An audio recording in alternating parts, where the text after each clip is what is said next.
are you worried about the food additives in the US food? I wouldn't say I'm worried about them. I'm very cautious of them. And in my work, I'm trying to inform people about them. Every country has big food, and so additives are a part of that. When it comes to building products, there's constant pressures put on you to take shortcuts.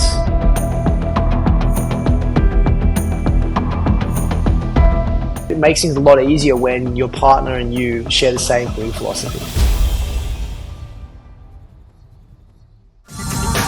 Welcome to Chief Life, the podcast that cuts the crap with science-backed insights on health, nutrition, and performance. Get expert advice, actionable tips, and everything you need to take control of your health and live your best life. Let's get started.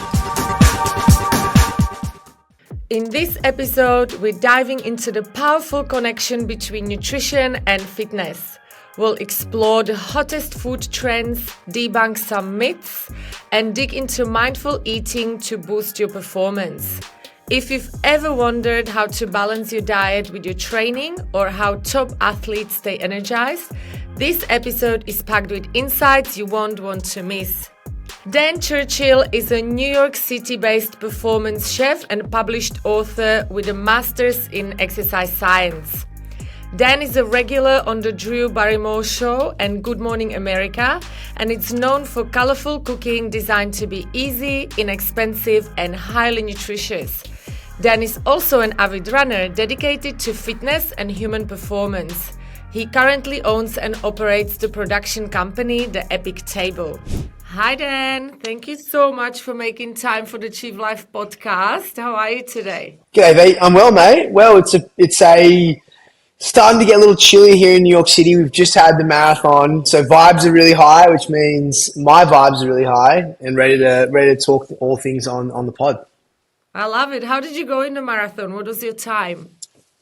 Mate, I had a really awesome day. I probably racked up about 45 kilometers, not 42, because you're zigzagging so much, high-fiving all your mates in the crowd. I ran a 3-hour 23 marathon, and I'm extremely stoked considering that was me taking it pretty cruisy because I've got a bigger event. That's in my goals in the next couple of weeks. Yeah, that's amazing. And so just since we're already talking about the marathon, what is your best marathon time ever? My best ever is a 3:06, which I'm hoping to beat next year in London. I want to go 2:55 in London. So yeah, I think that's very achievable. Just now putting in the work, which has been really exciting. Like recently, if people have been following my content, I've been pretty much like somewhat of a full-time athlete. So it's been so much fun doing a session in the morning, session in the afternoon, all my food and things around it, work around it. And yeah, as anyone can, I think what's really cool is when you're in this space where you're looking to achieve a goal, whether it be a sub-4 marathon or a certain kilometer time or a strength time, when you start to build out a program and adhere to that program, it's really cool to see the progress. And the progress is what motivates you. So it's been really cool to see that. I love it. So what are you going to do differently to get the sub-3 marathon in regards to training and nutrition? Yeah, so the nutrition isn't too different. I'm really solid with my nutrition.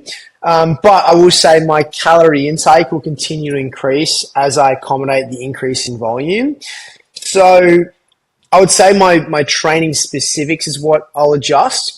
So I've gone from, being doing what's called Leadville, like a very, very long race. It's a 100-mile race in Colorado, and that requires me to be, pretty much training at zone 2 the whole time, which is a very slow pace.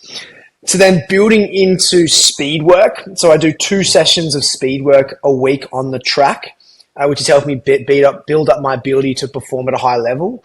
And then as I increase the volume on the week, so my total mileage, and I'll combat that with also not just speed work, but also long progressive easy runs. I will then also include simulations where you're starting to work that speed into a longer run at certain paces, like marathon pace or just under marathon pace. So as I increase my volume, I'll increase my intake, I'll increase my fluid. I'll be sure to always have what I call your simple carbohydrates around the workouts, minimizing the fat around the workouts and allowing the fat to be more progressive around in the middle of the day, so nowhere near a workout. And then plenty of fluid too, electrolytes. My electrolyte game is pretty strong. So I'm a heavy sweater, so I need to allow for my electrolyte balance to be on point. And that also means not just having electrolytes, but having the right balance of complex electrolytes. So there's multiple electrolytes. It's really important to have the right balance, the right formula, if you will. And so I'll make sure I'll be doing that too. That's awesome. So that's a lot of volume of running. Do you take any collagen for your ligaments and tendons? I do. I take collagen. I take my supplements. I typically take. So on a daily basis, I'll have fish oil. I'll take protein, both whey and vegan. I'll also do creatine and collagen. So they're the things that I will be doing on a pretty regular basis. And I'm a massive advocate for whole foods. I'm a whole food first guy.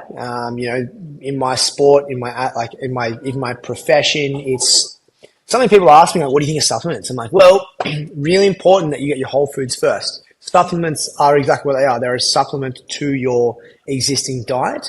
But then you get to a point where it's just simply you need to get additional. Now, if people like yourself and myself who are very much into our athletic, professions, we do need the addition of support.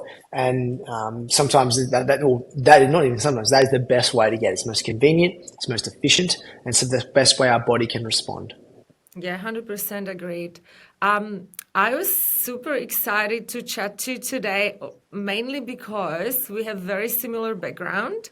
You're exercise physiologist, you have a degree in exercise science, and you love running. So I first want to ask you about your background. Like, when and how did you start to cook, and how, did you actually work as an exercise physiologist in Australia? What did you do?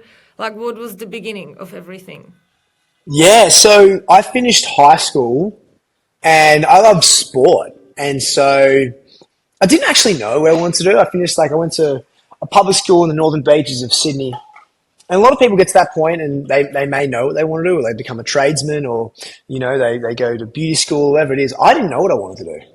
And I had this feeling, I'm quite stoic, and I've always been someone who believes in follow things that you love and eventually the path will find its way. And so I love sport. I love human performance. So I decided to do an undergraduate in exercise science, strength and conditioning. And when I finished that, I was like, I love this, but I want to go even further. So I dived into doing a master's degree in exercise science, strength, conditioning, and nutrition.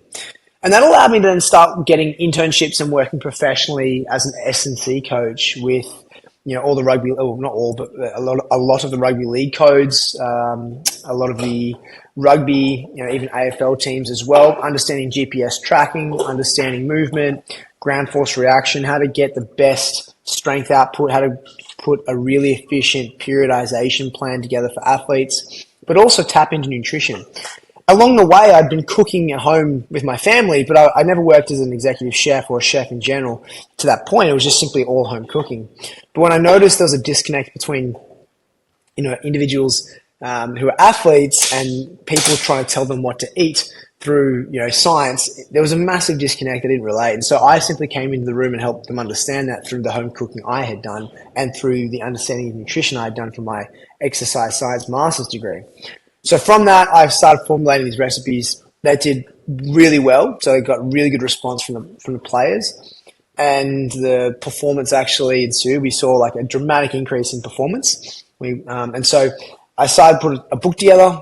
That cookbook did really well, and through that, I was like, well, I better pursue jumping into a kitchen if I want to be feeling the way, as I said earlier, about following what I love. And I love the athlete side, but I love cooking. I love craftsmanship. I love teaching and educating. So jumped into kitchens, started in the dish pit, worked my way up onto the line, prepping, line, sous chef, eventually chef. So did you actually trained as a chef? That's what you're saying? You did kind of like an apprenticeship, or? It was kind of like a pseudo apprenticeship. So your classic apprenticeship's 4 years. Yeah. Where you go to a trade school. So your classic trade school. You go there for 4 years. You go through various modules and degrees. What I did was I jumped into kitchens every night for a 6-month period where it'd be like 4 to 5 different restaurants at a time. So like Monday night would be an Italian place. Tuesday night would be, Southeast Asian. Wednesday I actually had an Argentinian place, and Thursday could have been French. I was working for free, so these guys couldn't be annoyed if I was like a little bit late or, couldn't make it one night because I was, coaching or whatever. But eventually one of them was like, "You're actually really good. We want you to stay. Can you please stay?" And I got to the point where I had to make a decision because I had to get there earlier. So I had to forego my S&C job for a bit and jump into this kitchen. And I was essentially became a cook, a line cook. So what would that happen would be in my role, I'd simply have a sous chef. His sous chef would say, "Fire this." So my job was to look after my station and cook all the meals with respect to that station. So I learned, and then eventually you go around the kitchen, you learn each station. Then I became sous chef by doing that, and then became head chef, and then eventually you get roles as an exec chef. So I didn't go to culinary school. I didn't do a trade, yet I worked as a chef and have done so now for over 10 years. So it's pretty cool. That's awesome. And so that led you to apply to go on the MasterChef, yeah? Well, before I was a chef, I went and applied for MasterChef. So, timeline. I relaunched my first book, Dude Food. I then was like, okay, I need to learn how to do this. Saw MasterChef, did MasterChef about 6 to 7 months, then jumped into kitchens. After that, wrote a second book. So I was building up my media career across social. At the same time, I was building up my understanding in an actual kitchen. Like I did like about a year since MasterChef, I've been working in kitchens for about 6 to 7 months, then got a job as a sous chef. And then for about another 6 to 8 months, started doing that and built my way up to being exec chef. And then eventually I got asked to go to America. And so from there, I jumped over here, learned from chefs over here. And now I've been here for like 8 years. Love it. Who asked you to go to America? So I got picked up by a publisher called Simon & Schuster and Disney. So Disney, we all know Disney. So Disney is the umbrella company to ABC, and I was on a daytime cooking show on the ABC called The Chew. Okay, great. So, when I'm in the US, I always miss the Australian food. Do you miss anything from Australia or anything from the food or culture or anything? I miss going into a cafe and not having to explain what a long black is. There's a lot of places here that now have done it. Mind you, I've gotten to the point where I go to places enough that they know me that when I ask for a long black, they now know how to make it. But I think coffee in general in America has gotten so much better since the 8 years I've been here, like dramatically better. Food-wise, I know where to go eat. I think what I do miss is the quality of certain foods. Like the quality of our ingredients and foods in Australia is just so hard to compete with. Like I really mean that. Not because of, for one, there's just so many less people. So like that's just a numbers game. And the standards for certain things we have as farmers is just incredible. We've got the same, relatively, not the same, but a little bit smaller land mass compared to the US, but less than 10% of the population. So it's incredible the quality of products coming out of Australia. I say I miss that for sure. And are you worried about the food additives in the US food? I wouldn't say I'm worried about them. I'm very cautious of them. And in my work, I always am trying to inform people about them. And I think that's not just in America. I think it's globally. I think everyone in the world has big food. Every country has big food. And so additives are a part of that. I'm sure you will understand more than most when it comes to building products. There's constant pressures put on you to take shortcuts. 100%. And, shortcuts, because the shortcuts are cheap usually. Exactly. It's why you see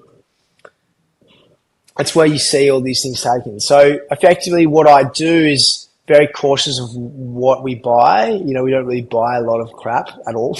Yeah. Like I rarely do that. And then when it comes to eating out, we don't, my partner and I, she's like us. She doesn't like eating crap food. So that's a blessing. It's in some ways we really enjoy, we love cooking, but it makes things a lot easier when your partner and you share the same food philosophy.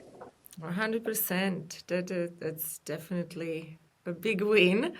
I wanted to ask you, I saw on your website, you're talking about food bio-individuality philosophy. What is it? Can you explain it? Yeah, so there's the simple term to this is that, the reason why we look different is that we have our genotype, so the way that our genes are made up, and then we have our phenotype, the physical characteristics of how we are featured, and that is the result of many things, lifestyle choices as we're younger, obviously our parents, everything like that. But the same thing can be applied to our guts. So when I say bio-individuality, it's specifically meaning the idea that you should treat yourself just as that, an individual, and not the same or liking to anyone else. So what you digest and how you digest is going to be done differently to, say, your partner, the person next to you, even your kid. And so you have to make sure that when you're enjoying something or eating something, that you don't do it because your friend did it, because it likely isn't going to be digested the same way. We have, the long answer is that we have all these awesome probiotics in our gut, the microbiome. And the microbiome, there's so many of them. There is so many microbiome in our gut. Gut health is so huge. Yet, the makeup of our gut is what vastly makes us so different between individuals. And so if they're all the microbiome in our gut is to help support digestion, and it's all different, that in theory just means that the way that we do things will be different. So, I think when I look at what we eat, I always just make sure that just because I told you it's good for you doesn't mean it's actually going to be received as well as it is received for me. And the main one I always use is chickpeas. Chickpeas are a fantastic source of fiber and also protein, but some people do not have the ability to digest them as well as I can. They may have some gas exchanges as a result. They may not have the enzyme or as high magnitude of the enzyme to break it down.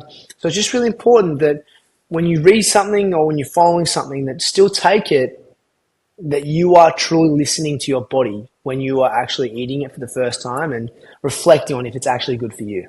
Yeah, that's great. So do you just go by the way you feel, or have you done any gut microbiome testing or nutrigenomics testing or anything like that?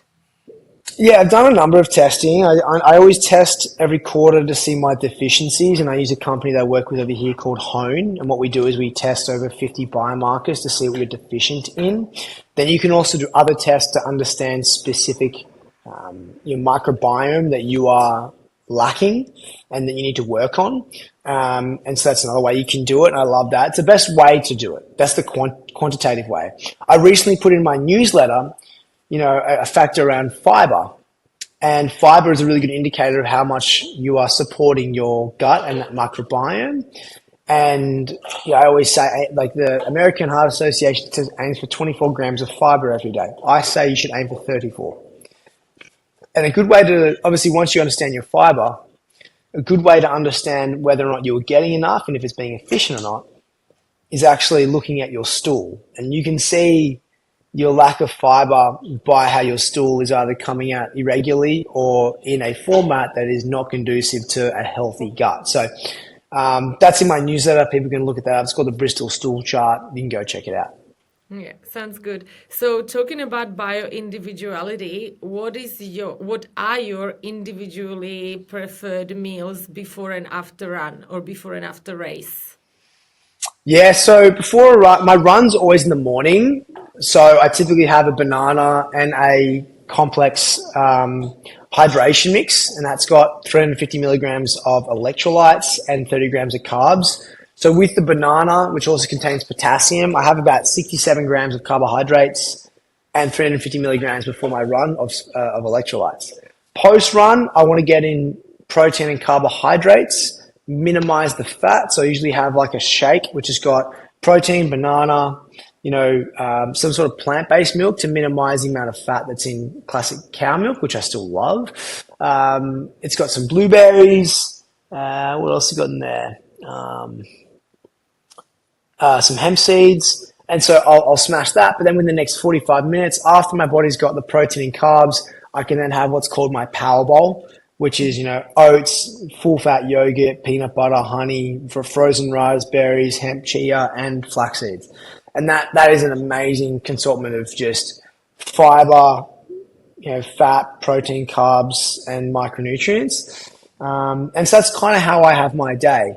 So if I was to lean that into a races can be in the afternoon, they can be in the morning, but I try to keep, if I'm doing the marathon, for example, I will eat my last main meal 2 hours before my race. So this is what I did. We got on the ferry to get over to Staten Island for the New York City Marathon.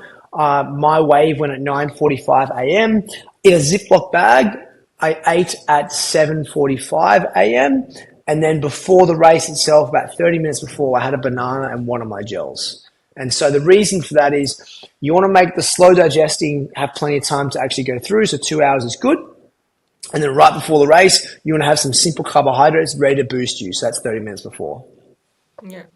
All right. Sounds good. So do you think, or do you think you're saying there's a bio-individuality? We all work with something different. Different people need different things. Are there any foods that you think they are good or beneficial for every runner, that every runner should have? Yeah, I truly believe, well, what I would say is fiber is really important for everybody. The problem is timing. So when you're running, you don't want to have so much fiber in your gut because it can upset you. So what I would say is fiber is important for the average person and runners. Runners just need to be more aware of timing when to have the fiber. So fiber, they shouldn't really have fiber around close to a workout. So try to minimize your fiber intake around your run, around your workouts.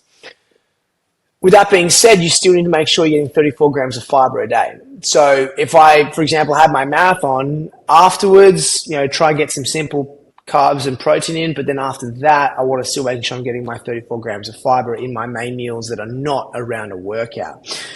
And that's just important in general. I think the types of fiber we all have, well, that's how you can look at it. So fiber comes from plants, comes from resistant starch and things like that too. So best way to look at it is like, am I getting enough plants in my day? And you can always look at packets and things like that to determine via the number how much you are getting. But I truly believe that. And then when it comes to what else runners should have, they should definitely have carbohydrates and simple carbohydrates. So bananas, honey, I think people struggle to understand like the best thing to have before these events. And as I said, like an oatmeal or even a bagel or something like that is great because it may take a little longer to digest, but you want to give it 2 hours to do so. But then a banana is a rocket ship. It's got potassium, it's got carbohydrates, it's quick digesting, it's easy to actually break down in your stomach. So I think that's the rocket fuel of foods for runners. And what do you think about runners that fuel on fats and don't eat any fiber? So each their own. Once again, I said at the start, bio-individuality. So if it works for them, go for it.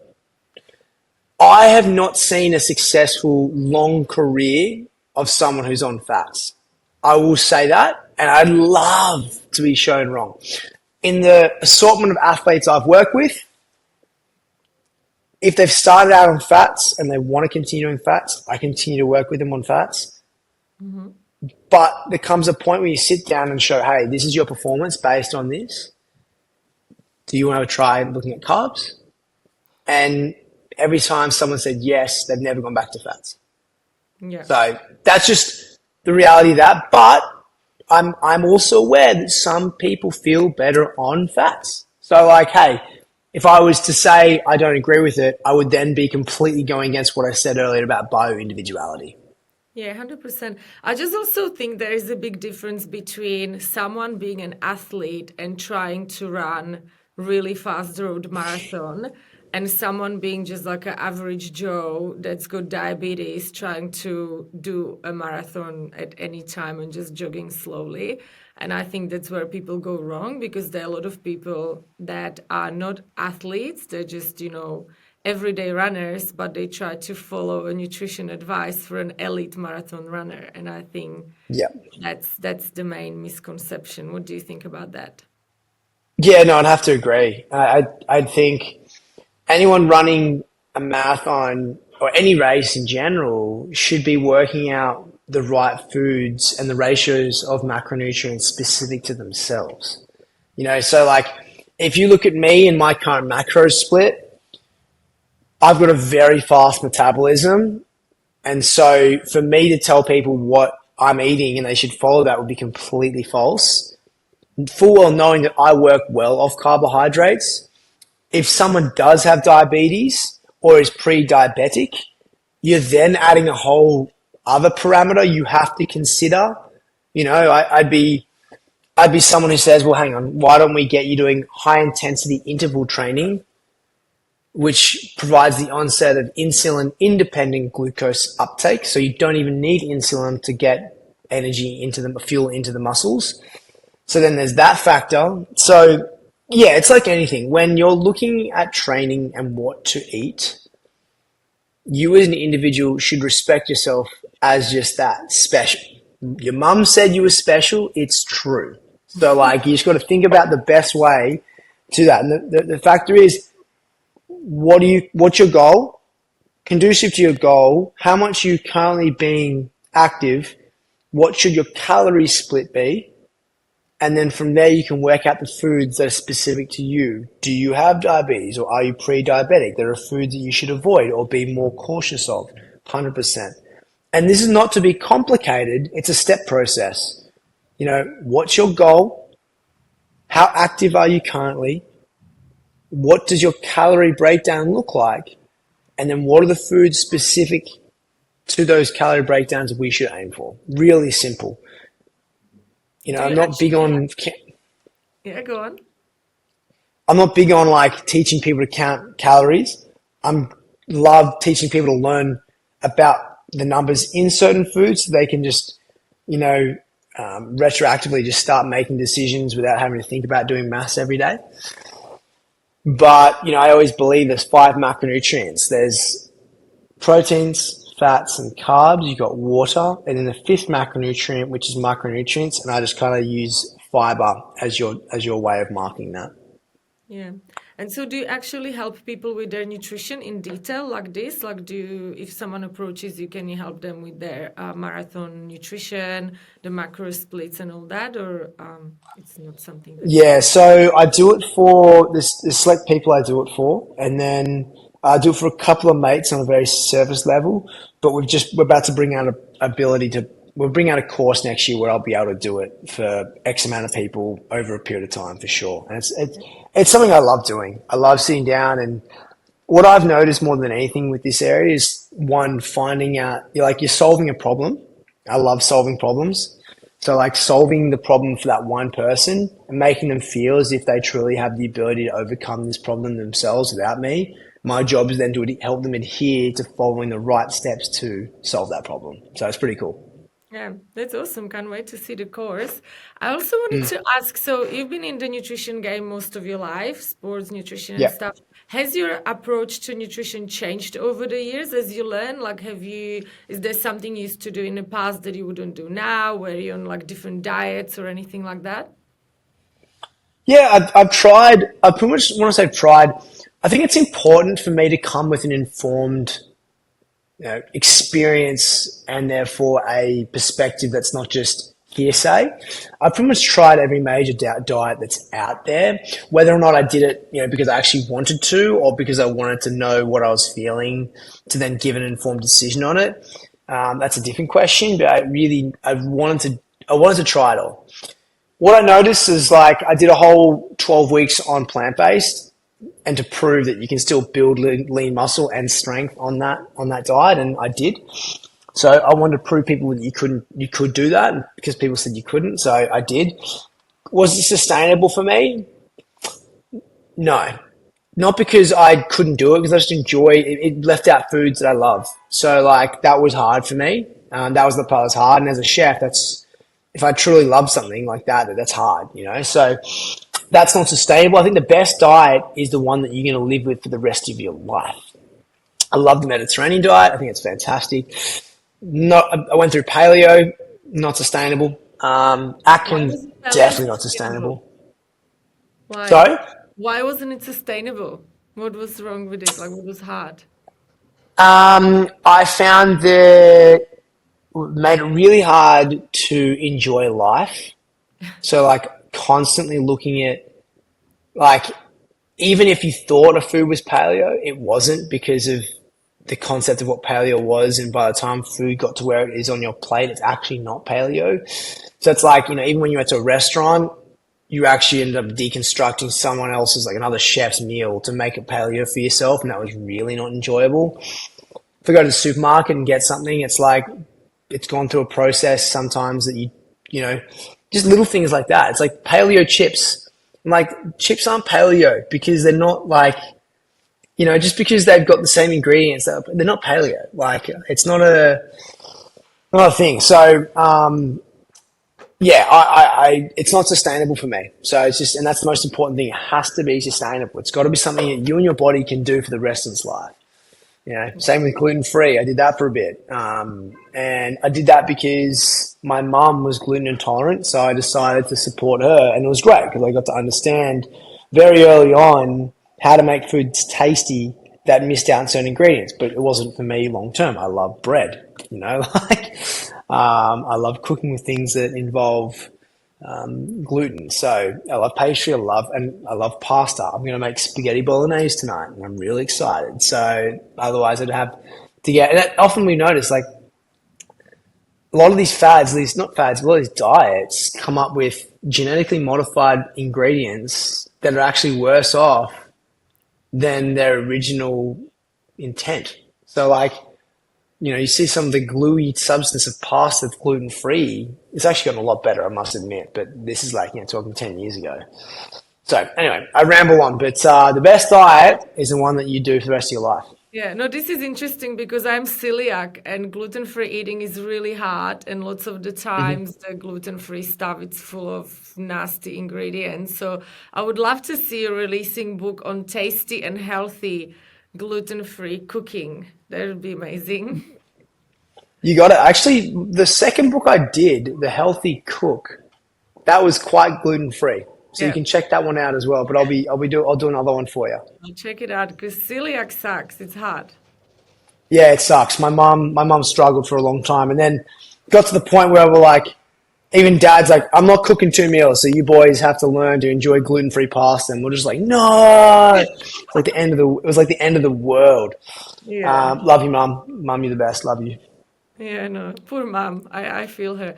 Anyway, you also speak a lot about mindful eating. Do you have any strategies on how to teach people to eat mindfully, or what is your concept of mindful eating? How do you see it, and how do you teach people to do that?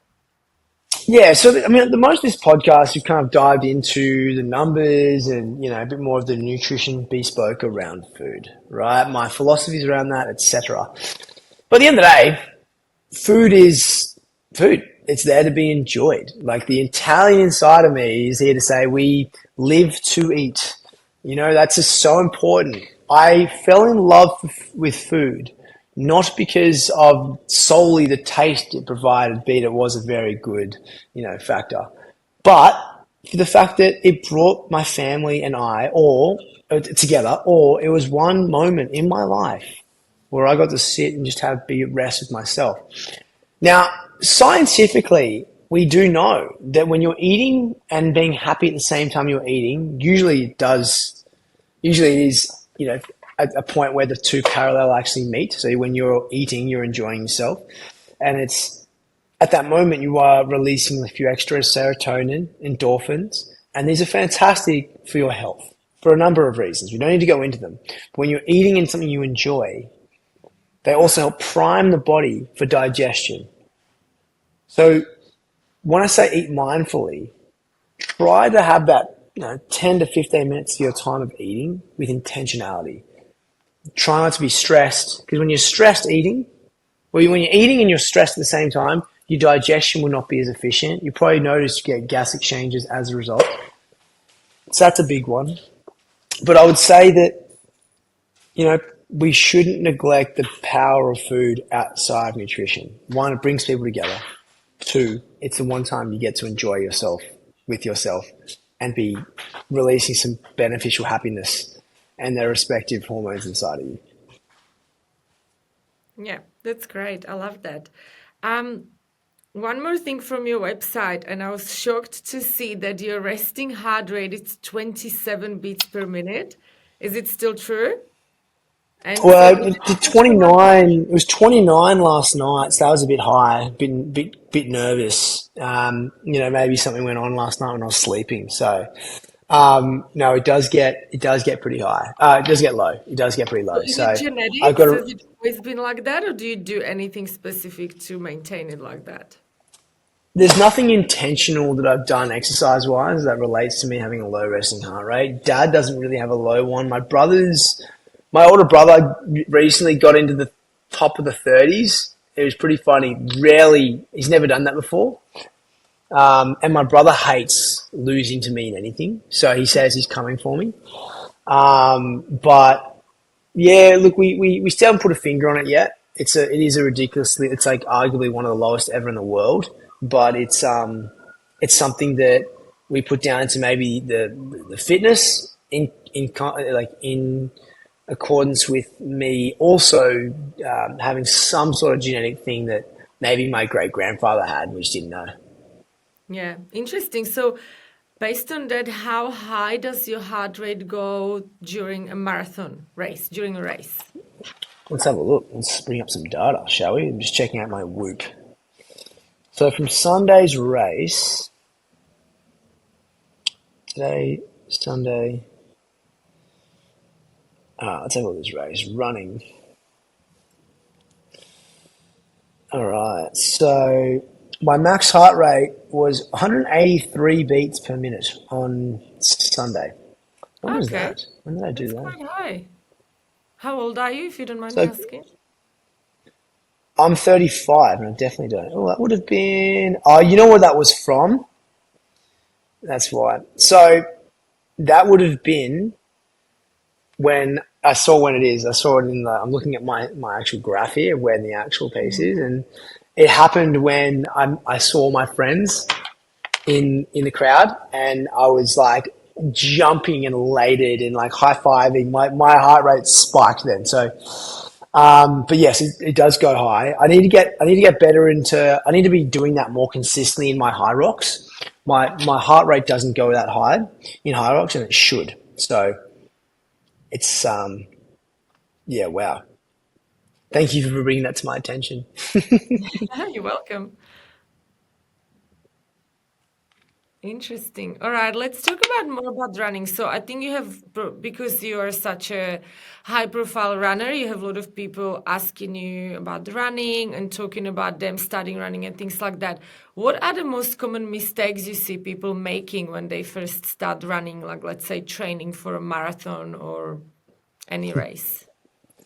I would say selecting the right footwear.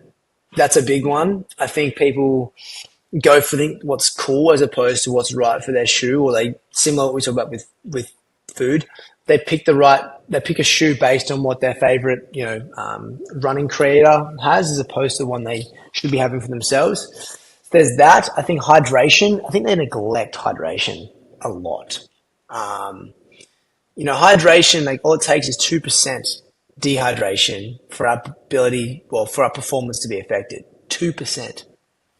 So I think that's important. And I think the third one, it's actually like they don't run with friends. Like running is enjoyable to be done with friends. Like I get it that you have to train your own sometimes, but it's so much better to have a community around you. And I think people start out feeling like they have to build their running up to get into a community. And I think more often than not, you just have to start running with a community and feel comfortable doing, be it, 1, 2, 5, 10, 20, however many Ks you feel comfortable doing. But I think those three things are the biggest mistakes I see, because why? One, they get injured through not the right footwear. Two, they, don't really respect hydration, which can affect their performance. And three, they kind of feel lonely when they're running and lose adherence and motivation. So they're the three biggest things I see as what, affects people to continue. Running groups are amazing to have some kind of, running friends and stuff. What are the top 3 running groups in New York, let's say, that you would recommend join? The top 3 in New York, I would say, you got the 2 that I really like are the Athletic Club and also Endorphins. The two I really enjoy. Then I'm going to shout out to the Bronx Burners. They're pretty awesome too. And then a shout out to the Unofficial Run Club in Sydney. So those boys are awesome too. Or that squad. I love them. They're over here right now for the marathon, and I got to run with them in Sydney, and they're just really good people. You should come to the 440 in Sydney. That's a good running group as well. I love the 440. I did that about 4 years ago when you do the loop. When you do the loop around the top, the hills. Yeah. It's really fun. My favorite. But I'm going to LA in December. Do you know any cool running groups in LA for me?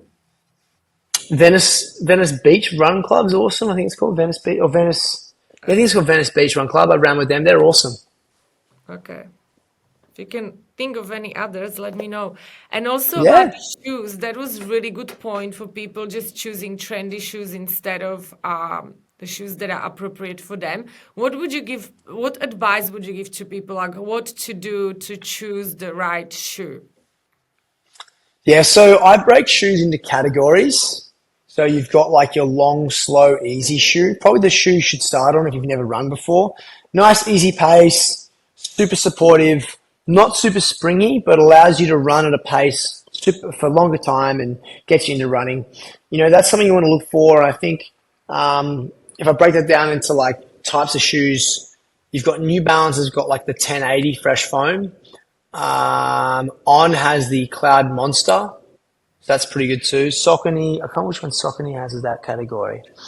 And then you've got like for those getting into more of the race day shoe, you got like to build up to race day, you have what is like what I would call the race pace shoe, not the race day shoe. The race pace shoe doesn't have a carbon plate, but has much more spring in it and allows you to go at paces with a bit more ease and what I call float. And so that's what I train on for my simulations.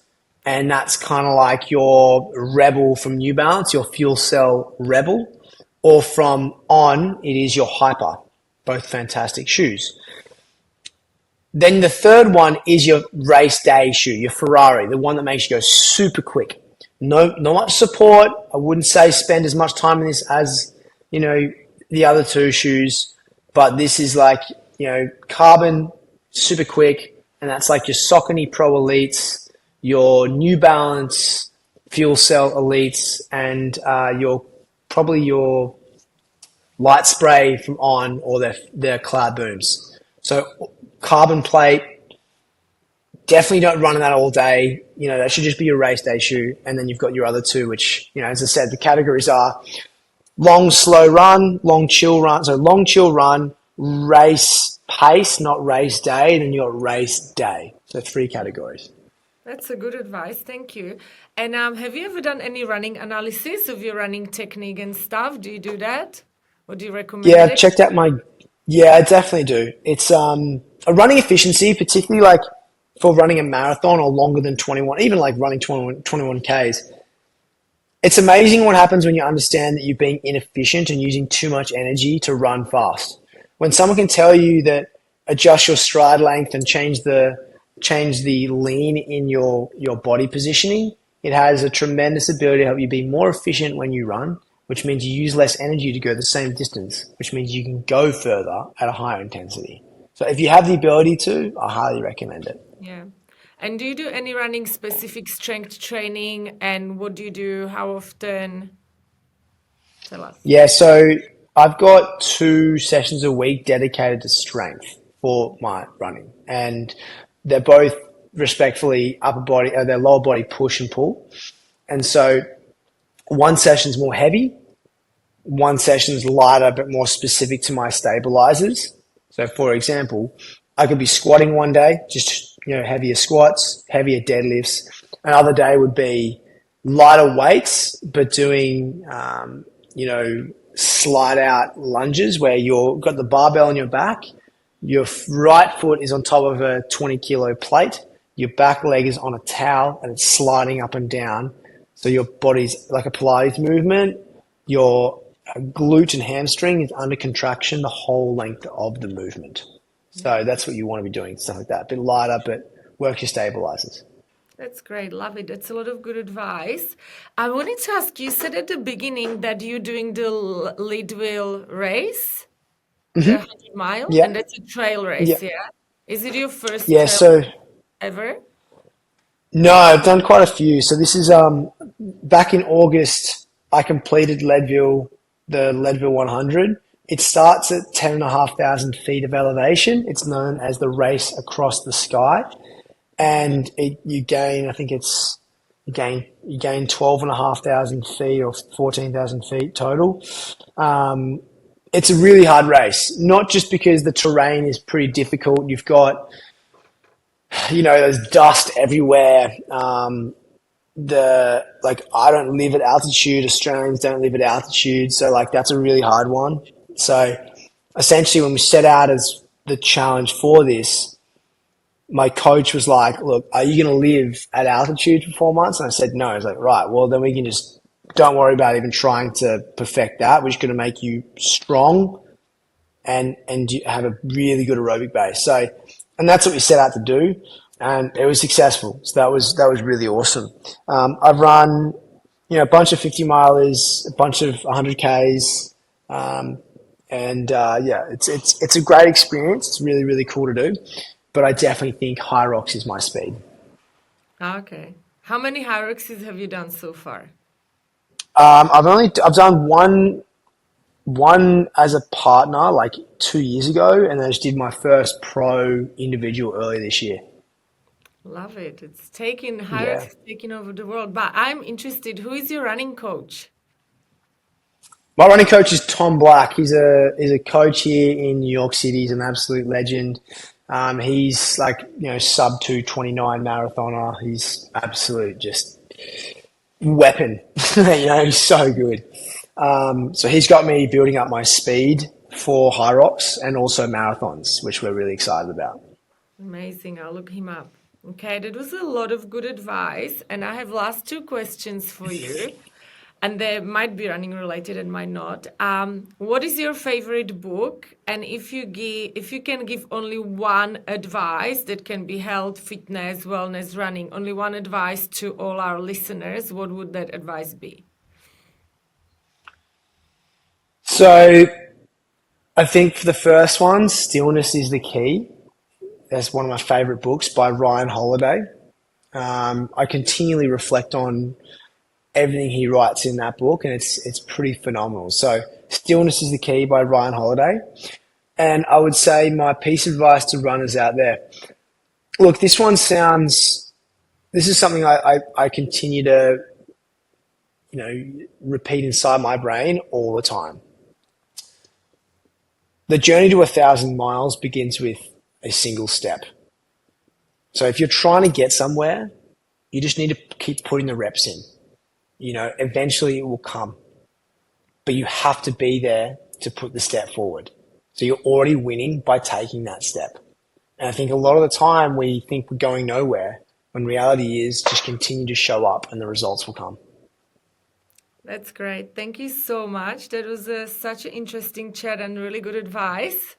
And I can't wait to look up your coach and all the running groups. Thanks, V. Appreciate it, mate. Bye. Thank you for listening. I hope you enjoyed this episode. If you want to hear more from Chief, please like and follow us on Apple Podcasts, Spotify, and YouTube.